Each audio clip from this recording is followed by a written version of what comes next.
नमस्कार, मैं हूं आपके साथ अंकिता पाल। ब्रीडिंग की शुरुआत करते हैं। सीएम पुष्कर सिंह धामी के आदेशानुसार टनकपुर ग्राम नैकोट में आपको बता दें कि श्रम विभाग बहुउद्देशीय शिविर के बैनर तले श्रम विभाग के पात्र निर्माण श्रमिकों को ब्लैंकेट और छाता बांटे गए हैं। आपको बता दें कि इस दौरान शांति व्यवस्था बनाए रखने के लिए पुलिसकर्मी मौजूद रहे। श्रम विभाग अधिकारी रबिया प्रवीण ने भी बताया कि उत्तराखंड सीएम पुष्कर सिंह धामी के आदेशानुसार ग्राम नायकोट में बहुउद्देशीय शिविर लगाकर लगभग 400 पात्र निर्माण श्रमिकों को ग्रामीण जो सामग्री है वो भी वितरित की गई है। और ये भी बताया गया कि श्रम विभाग को सामग्री उपलब्ध होने पर अन्य जगहों पर कैंप लगाकर इस प्रकार की सामग्रियां पात्र श्रमिकों को वितरण की जाएंगी।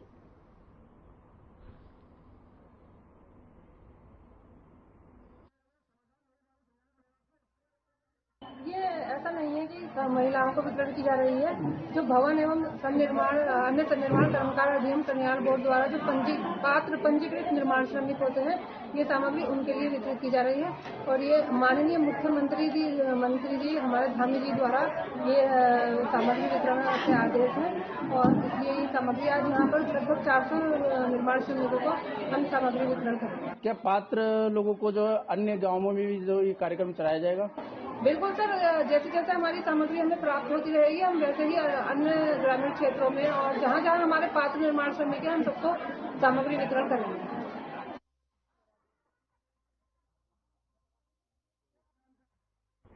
उत्तराखंड पुलिस मुख्यालय में आपको बताते चले कि गृह सचिव शैलेश बगोली ने भी पुलिस अधिकारियों के साथ बैठक की है। इस दौरान उत्तराखंड पुलिस महानिदेशक अभिनव कुमार और पुलिस के तमाम अधिकारी मौजूद रहे। बैठक के बाद में गृह सचिव शैलेश बगोली ने भी कहा कि बैठक में 3 महत्व बिंदुओं पर चर्चा की जाएगी। उन्होंने कहा कि प्रधानमंत्री ने स्मार्ट पुलिसिंग की भी बात कही है। हर क्षेत्र में पुलिस को स्मार्ट बनाने की जरूरत है। उत्तराखंड आपदाग्रस्त प्रदेश है और यहाँ पर आपदाओं से कैसे निपटा जाए, इसको लेकर पुलिस को भी मुस्तैद रहने की जरूरत है।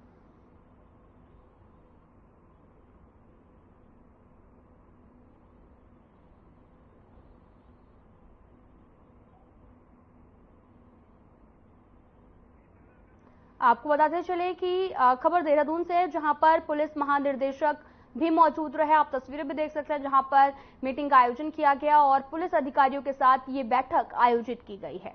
और इस बैठक में कई मुद्दों पर चर्चा भी की गई। गृह सचिव शैलेश बघौली ने ये बैठक बुलाई थी, जहां पर पुलिस महानिदेशक भी मौजूद रहे हैं।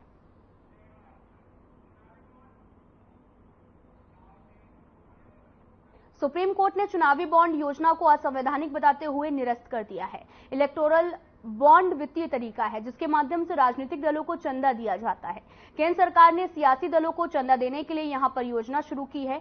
इस बात पर बीजेपी के प्रदेश महामंत्री आदित्य कोठारी ने भी कहा कि चुनावों में जो भी निरंतर खर्चे बढ़ते जा रहे हैं उसके लिए ऐसा एक कानून होना चाहिए। दूसरी तरफ कांग्रेस से पूर्व सीएम हरीश रावत ने प्रतिक्रिया देते हुए कहा कि यह निर्णय लोकतंत्र को बचाने की दिशा में महत्वपूर्ण है।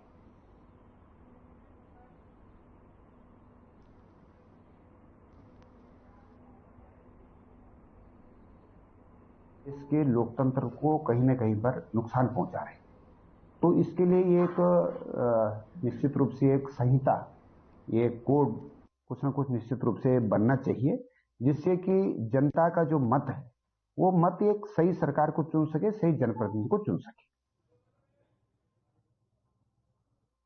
आपको बता दें कि नई दिल्ली में कांग्रेस स्क्रीनिंग कमेटी की बैठक आयोजित की गई है, जहां पर उत्तराखंड कांग्रेस के संभावित प्रत्याशियों पर होगी चर्चा। दरअसल आपको बता दें कि लोकसभा चुनावों की तैयारियों में जुटी है कांग्रेस।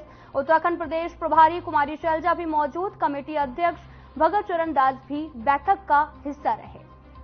बड़ी खबर इस वक्त की, उत्तराखंड प्रदेश प्रभारी कुमारी शैलजा भी मौजूद, कमेटी अध्यक्ष भगत सिंह चरण दास भी बैठक में मौजूद रहे हैं। बड़ी खबर, नई दिल्ली में कांग्रेस स्क्रीनिंग कमेटी की बैठक आयोजित की गई। यूके कांग्रेस के संभावित प्रत्याशियों पर चर्चा की गई। लोकसभा चुनावों की तैयारियों में जुटी है कांग्रेस। उत्तराखंड प्रदेश प्रभारी कुमारी शैलजा भी मीटिंग में मौजूद रही हैं।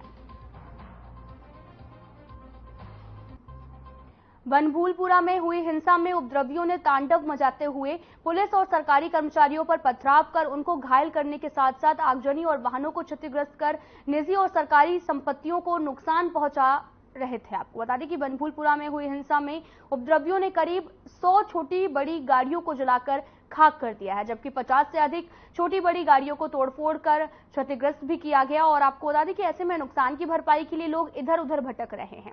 शहर में भी अफवाहें फैलाई जा रही है, अगर वाहनों का इंश्योरेंस भी है तो भी हिंसा में क्षतिग्रस्त हुए वाहनों का इंश्योरेंस क्लेम नहीं मिलेगा। इंडिया इंश्योरेंस कंपनी लिमिटेड के मंडलीय प्रबंधक BS ग्वाल ये भी बताया गया कि हिंसा और उपद्रव के दौरान अगर किसी तरह का वहां के साथ साथ अन्य नुकसान होता है तो नुकसान सामग्री का इंश्योरेंस वैलिड है, तो नियम के तहत में कार्रवाई कर इंश्योरेंस का क्लेम दे सकते हैं।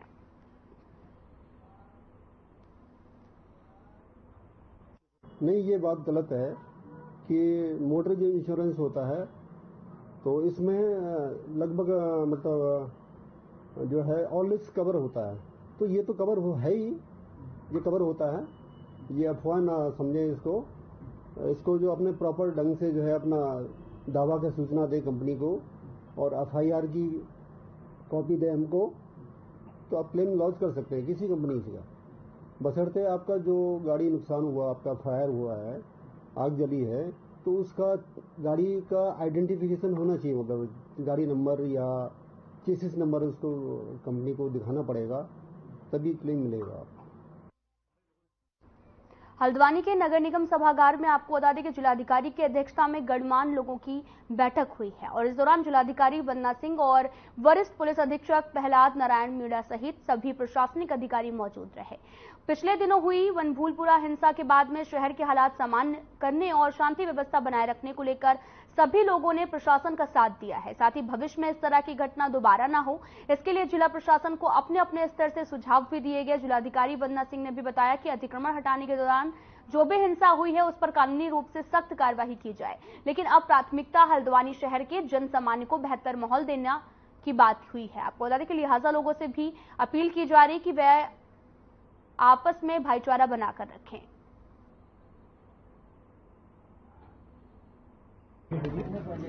शहर में शांति व्यवस्था क्योंकि बनी हुई है और वनभूलपुरा क्षेत्र से भी अब ज़्यादातर हिस्से से हमने कर्फ्यू पूरी तरह हटा दिया है, सिर्फ रात में थोड़ा सा प्रिकॉशंस हम लोग ले रहे हैं, तो आगे धीरे धीरे माहौल सामान्य होगा, सभी लोग अपने रोजगार वगैरह पर भी लौटेंगे। तो ऐसे में कुछ घटनाएं, कुछ इस तरह के बयान सामने आ रहे थे अलग अलग संगठनों से कि वो किसी एक विशेष वर्ग को जैसे काम नहीं करने देंगे या बायकॉट वगैरह करेंगे, वो चिंताजनक था। उससे शहर का माहौल भविष्य में भी बिगड़ सकता है। तो हमने आज सभी वर्गों के, सभी प्रकार के व्यवसाय करने वाले जो लोग हैं हल्द्वानी शहर के, उनको बुलाया था, सभी से ये अपील करी गई है। देखिए, सबसे पहले तो जो कुछ भी हुआ 8 फरवरी में वो दुर्भाग्यपूर्ण था, वो एक काला दिवस के तौर पर याद किया जाएगा। यानी यह है कि पूरे राज्य में और पूरे सूबे में, पूरे मुल्क में उसकी जो छवि गंदी हुई है हम लोगों की, वो यकीनन बहुत ज्यादा दुख की बात है। ऐसा नहीं होना चाहिए था। खास तौर से देखिए, आप यानी पत्रकार बंधु एक मजबूत पिलर और कॉलम है हमारे लिए, और जो सफाई कर्मचारी है मजबूत कॉलम है। ये तो बिल्कुल निष्पक्ष जांच करते हैं आप हजरात, हमारा पक्ष रखते हैं। कोरोना यानी समझिए रेलवे वाले मामले में आपने जो रोल निभाया और जो निष्पक्ष हम लोगों की बातें उठाई हैं, आप लोगों के साथ जो पत्थरबाजी हुई और आप लोगों की गाड़ियां जली, बहुत ज्यादा दुख की बात है। साथ साथ सफाई कर्मचारी जो निष्पक्ष तौर पर सफाई का काम करते हैं, सेवा भाव करते हैं। शहर में शांति व्यवस्था क्योंकि बनी हुई है और वनभूलपुरा क्षेत्र से भी अब ज़्यादातर हिस्से से हमने कर्फ्यू पूरी तरह हटा दिया है, सिर्फ रात में थोड़ा सा प्रिकॉशंस हम लोग ले रहे हैं, तो आगे धीरे धीरे माहौल सामान्य होगा, सभी लोग अपने रोजगार वगैरह पर भी लौटेंगे। तो ऐसे में कुछ घटनाएं, कुछ इस तरह के बयान सामने आ रहे थे अलग अलग संगठनों से कि वो किसी एक विशेष वर्ग को जैसे काम नहीं करने देंगे या बायकॉट वगैरह करेंगे, वो चिंताजनक था। उससे शहर का माहौल भविष्य में भी बिगड़ सकता है। तो हमने आज सभी वर्गों के, सभी प्रकार के व्यवसाय करने वाले जो लोग हैं हल्द्वानी शहर के, उनको बुलाया था, सभी से ये अपील करी गई है। हल्द्वानी से पिथौरागढ़, मुनियारसी और साथ ही चंपावत के लिए 22 फरवरी से हेली सेवा शुरू होने जा रही है। एसडीएम हल्द्वानी ने यह भी बताया कि हेली सेवा का ट्रायल सफल होने पर DGCA की अनुमति के बाद ये सेवा 22 फरवरी से 2024 से शुरू हो जाएगी। 19 जनवरी को गोलापार हेलीपैड से हेली सेवा शुरू होने का जो ट्रायल है वो भी किया गया था। DGCA द्वारा कुछ अतिरिक्त कार्य करने के निर्देश भी दिए थे।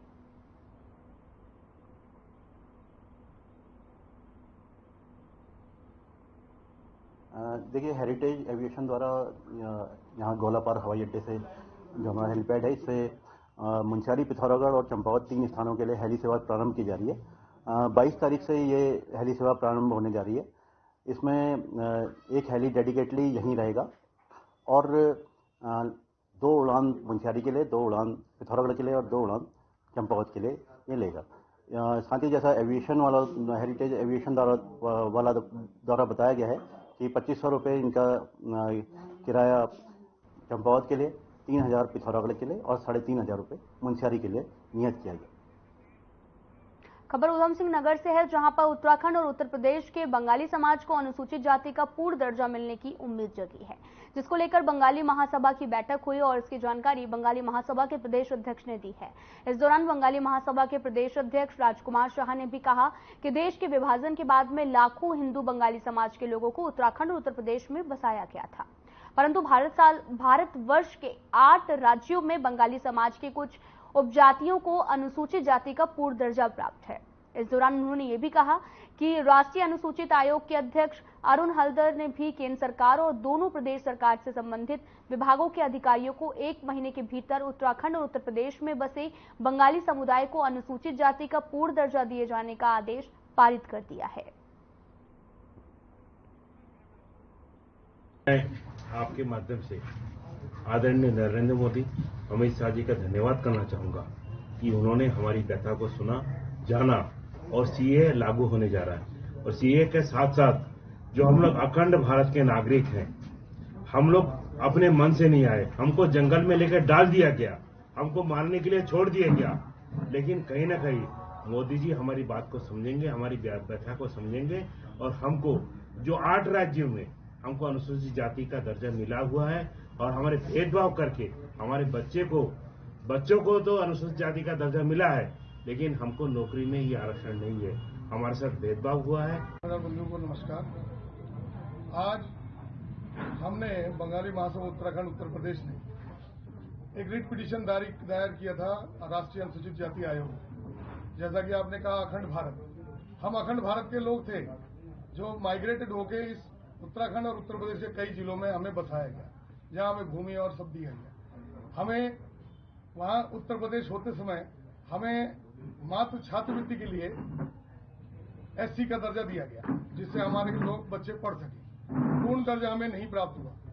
आज हमने राष्ट्रीय अनुसूचित जाति आयोग में रिट पिटीशन दायर करते हुए हमने ये मांग की कि जो हमारा अपूर्ण दर्जा है उसको पूर्ण दर्जे में परिवर्तित करके हमें एससी का पूर्ण लाभ दिया जाए, जिस पर पिछले कई महीनों से हेयरिंग होते हुए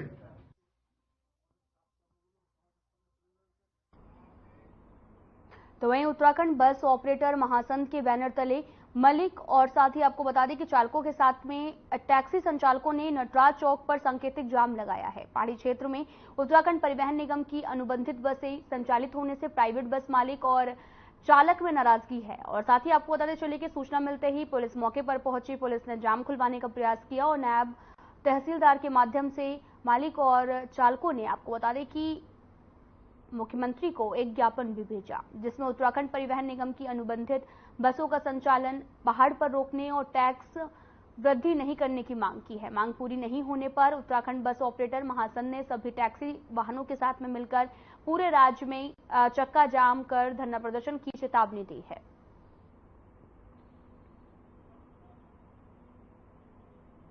और हम टैक्सी मैक्सी वाले भी हैं, हमने सांकेतिक चक्का जाम को समर्थन दिया है। इनोवा टैक्सी मैक्सी चालक मालिक एसोसिएशन, हमारा रजिस्ट्रेशन है ऋषिकेश से, चारों धाम का हम रोजगार करते हैं।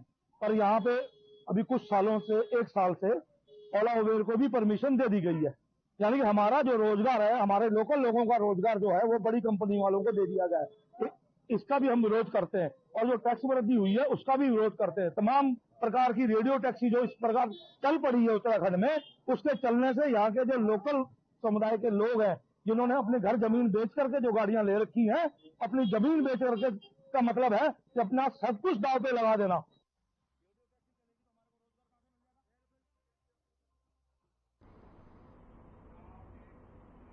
फिलहाल यहाँ रुकते हैं एक छोटे से ब्रेक के लिए।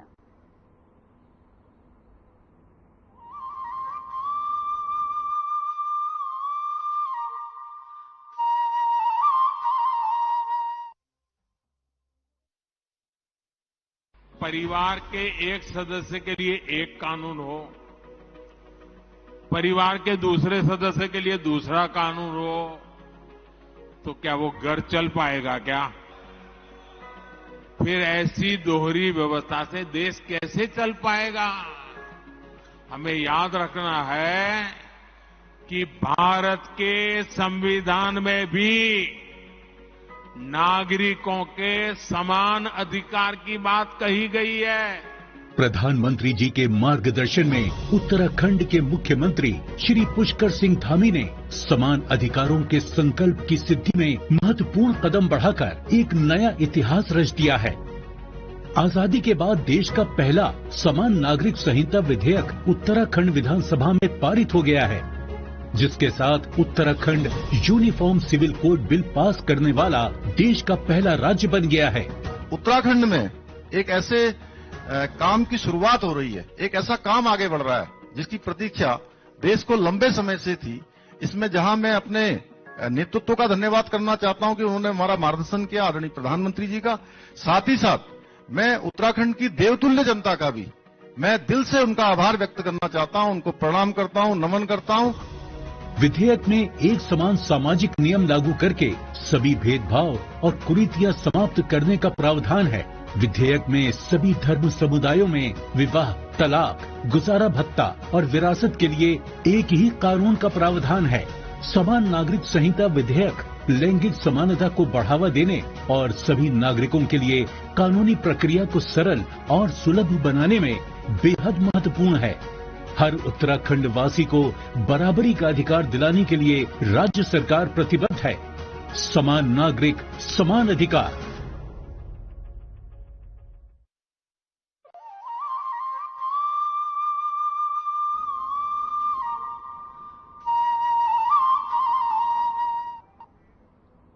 ब्रेक के बाद स्वागत है आप सभी का। रुख करते हैं खबरों की तरफ। चंपावत जिले की आंगनबाड़ी मिनी कार्यकर्ता सहायिका आपको बता दें कि संगठन अपनी 5 सूत्री मांगों को लेकर आक्रोश रैली निकाली है। जल्द मांग पूरी नहीं होने पर उग्र आंदोलन की चेतावनी भी दी है। संगठन जिला अध्यक्ष मीना बोहरा के नेतृत्व में जिला मुख्यालय मोटर स्टेशन से लेकर कलेक्ट्रेट तक एक आक्रोश रैली निकालकर विरोध जताया गया। कार्यकर्ता ने भी कहा कि सरकार की ओर से लंबे समय से उनकी मांगों को पूरा करने का खाली आश्वासन ही दिया जा रहा है, लेकिन मांग पूरी नहीं हो पा रही है। ये भी कहा कि सरकार जहां एक तरफ महिला सशक्तिकरण की बात कर रही तो वहीं दूसरी तरफ आंगनबाड़ी महिलाओं के साथ में अन्याय भी किया जा रहा है।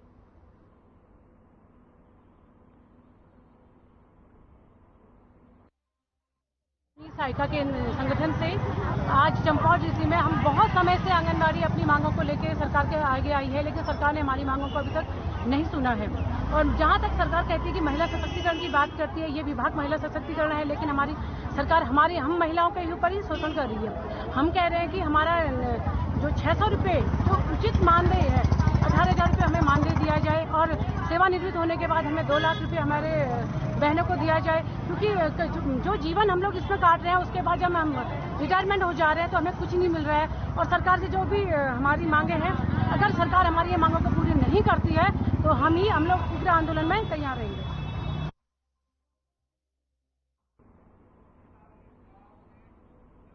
खबर देहरादून से है, जहां पर प्रदेश भर के सभी विभागों में उपनल के माध्यम से बड़ी संख्या में कर्मचारी काम करते हैं, जिनकी संख्या तकरीबन 25,000 से भी करीब है। लेकिन पिछले लंबे समय से यहां पर कर्मचारी समान कार्य समान वेतन की मांग कर रहे हैं। उपनल कर्मचारियों की हड़ताल से प्रदेश की स्वास्थ्य सेवाओं पर सबसे बड़ा असर भी पड़ा है। दून अस्पताल के मुख्य चिकित्सक अधीक्षक अनुराग अग्रवाल ने भी कहा कि हमारे यहां पर उपनल के 250 और टीडीएस के 200 कर्मचारी काम करते हैं। इसमें बहुत सारे लोग हड़ताल में भाग ले रहे हैं। उन सभी को देखते हुए जिला अस्पताल ने वहां के जो इंटर्न है और दूसरा स्टाफ है उनको मोबिलाइज भी किया गया। अनुराग अग्रवाल ने यह भी बताया कि हड़ताल के कारण मरीजों को थोड़ी असुविधा भी झेलनी पड़ रही, लेकिन जल्द ही इस समस्या से निजात भी मिल जाएगी।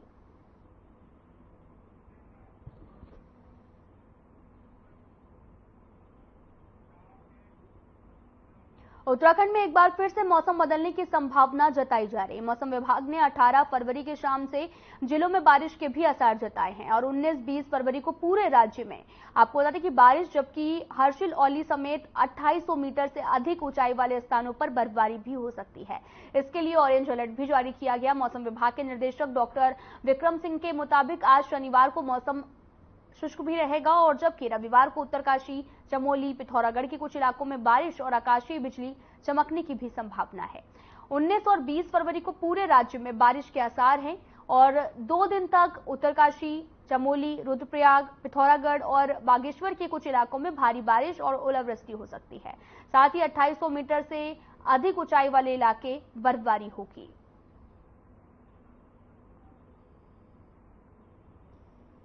जो पीक होगा एक्टिविटी का तो वो 19 तारीख आप शाम रात से कह सकते हैं और जो 20 की शाम रात तक ये रहेगा।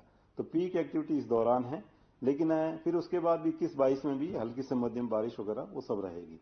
तो अगर मैं डे टू डे बात करूं तो 18 तारीख से जो है आप देखेंगे जो क्लाउडिंग है उत्तराखंड में आ जाएगी और जो अंदर के डिस्ट्रिक्ट हमारे उत्तरकाशी, चमोली, रुद्रप्रयाग, पिथौरागढ़, बागेश्वर, तो इनमें उस दिन भी हल्की से मध्यम तक जो बारिश है, बर्फबारी है, वो आपकी जो है जो अंदर के डिस्ट्रिक्ट है उसमें ये जो है 18 तारीख से रात से मिलनी शुरू हो जाएगी, शाम से मिलनी शुरू हो जाएगी।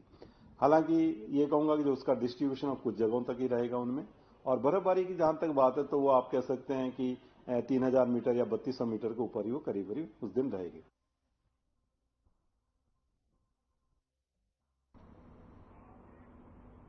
फिलहाल इस वीडियो में इतना ही। नमस्कार।